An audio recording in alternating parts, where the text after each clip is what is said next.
perceptions about the economy from all key stakeholders, right?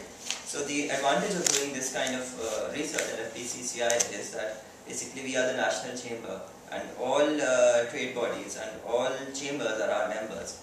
So we have an edge over other research, how should I put it, research institutes trying to do this kind of a study, because we have our outreach spread throughout the country.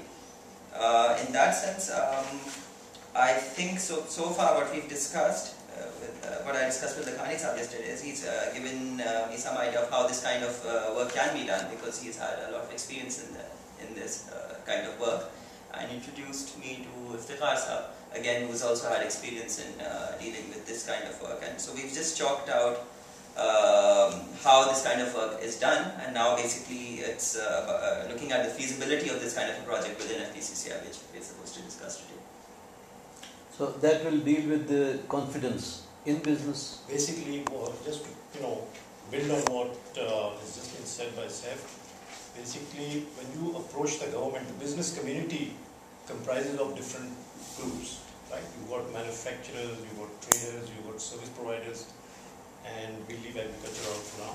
So when they approach government to get things done or to influence the policy process, they need to go to them with something methodical. It should be based on scientific method.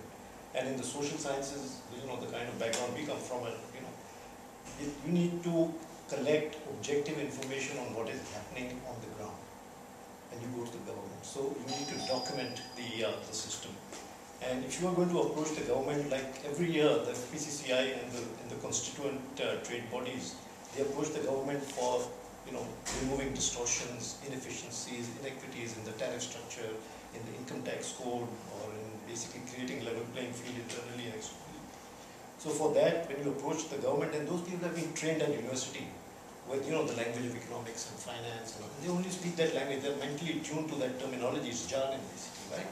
So when you want to approach the government, you need to basically come out to them with documented, scientifically collected data, analyzed, and then presented in a way so that you can argue with justification, a rationale basically, and saying, this is an issue, this is the damage it's doing to the country in terms of lost exports, or lost employment, or lost output, or lost value added, whatever you want to say.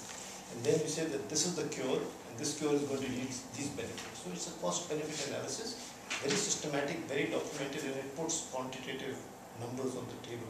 It says this initiative is going to cost so much, and it will yield so much, because that's the language of business, right? So what we are trying to do over here is that, that's the objective, to effectively lobby the government on behalf of the Federation and its constituent bodies, and also the chambers, and then to present coherent proposals to the government backed by solid data. And the solid data will come from the business survey.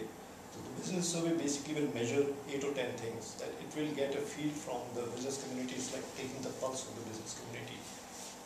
How confident are you about this system? That feeling inside that, are you happy with the way things are going, the economic environment?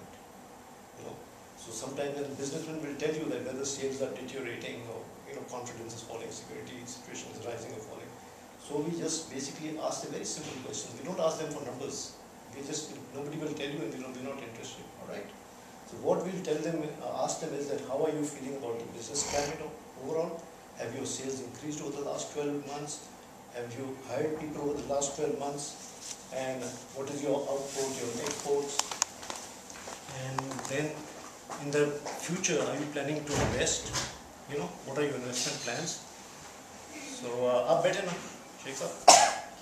May I please add, because of 2008, are we going to be looking at business growth before 2008? And because then we're just taking out just a small segment, if you're just looking at the last 12 months, because of the economic hit of the world, I believe if you want to see a realistic segment, you need to look at before 2008 and see what happened at 2008, and then a new growth probably.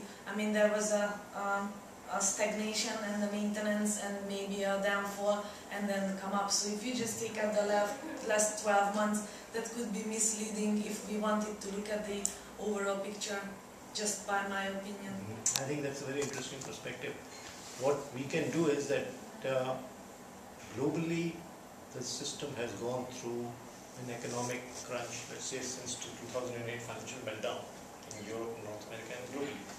So there was a shrinkage in growth, there was panic in the markets, and system just shrank like that. Okay? So overall GDP growth was affected, and all along the chain it cascaded down, like into production, output, exports. So what my immediate focus, and when I was discussing this with Seth, is that we want to keep it short term and say compared to last year, where do you stand? This market is not in a position to be able to digest too much of technical stuff. There is, I think, from a suggestion point of view, I think it's very, very good. It's very valid. What we can do is we can structure the proposal and say that over the last 3 years.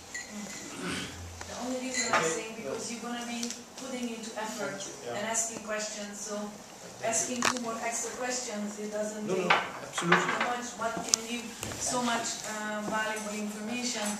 So, being cost effective on the I think this questionnaire. could be relevant. I think it's a very good suggestion.